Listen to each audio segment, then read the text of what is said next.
Hello বন্ধুরা, welcome back to my channel the golden life. তো আজকে আমি আমার চ্যানেল থেকে নিজস্ব কিছু অভিজ্ঞতা শেয়ার করব তোমাদের সঙ্গে। আমি মে মাসের শেষে মানে 31st মে এরকম সময়, জুন মাসের প্রথমে আমি গেছিলাম হচ্ছে দিদি নাম্বার ওয়ানে। ঠিক আছে, আমি অডিশন দিয়েছিলাম আমার অফিস থেকেই। আমি এবং আমার এক কালিগ মিলে অডিশন দিতে গেছিলাম। ও রান্নাঘরের জন্য অডিশন দিয়েছিল, জি বাংলা রান্নাঘর।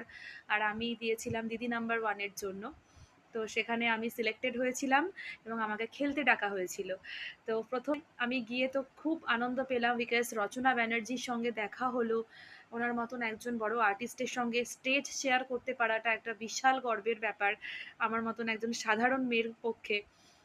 তো যে বিষয়টা আমি আজকে বলবো, মানে একটা অ্যাচিভমেন্ট তো আমি করলাম, মানে বিকজ ওখানে গিয়ে পার্টিসিপেন্ট হিসেবে আমি দিদি নাম্বার ওয়ানে খেলেছি।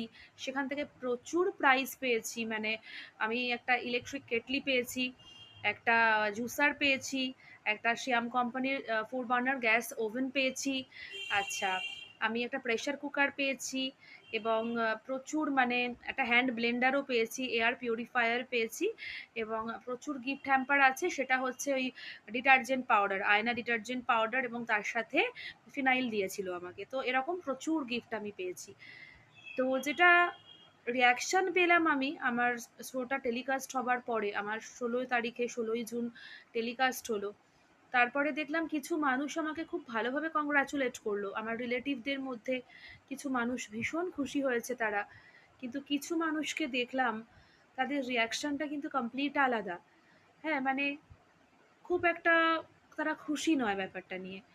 এবং একজন আমাকে বলল, তার মধ্যে থেকে একজন, তুমি প্রচার মাধ্যমে গিয়েছো, তুমি নিজেকে প্রচার করার জন্য। দিদি নাম্বার ওয়ানে গেছি বলে বলবো না, মানে নিজেকে নিজের ঢাক নিজে পেটাবো না, তাও আমি বলছি একটা কথা, মানে বলতে বাধ্য হচ্ছি। সেটা হচ্ছে, এই সব অডিশন বলো বা এই ধরনের একটা প্ল্যাটফর্মে যাবার জন্য কিন্তু মানে ক্ষমতা থাকতে হয়। এমনি এমনি একটা মানুষকে কিন্তু সেখানে ডাকা হয় না।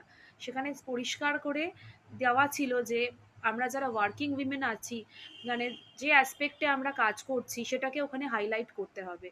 তো সেই ব্যাপারটাতেই আমি কিন্তু ডাক পেয়েছিলাম, বিকজ আমি একজন একাডেমিক কাউন্সিলর পাথফাইন্ডারের। সেই হিসেবে আমাকে ওখানে কিন্তু ইনভাইট করা হয়েছে। আমি প্রচুর স্টুডেন্টকে তাদের জন্য সাজেশন দিচ্ছি, তাদের ভবিষ্যৎ তৈরি করছি। আমার তরফ থেকে এটাই বলার, আপনারা কাউকে এভাবে ডিমোটিভেট করবেন না, নিজেরা একটু পরিবর্তন হওয়ার চেষ্টা করুন। এটা আপনাদের কাছে আবেদন।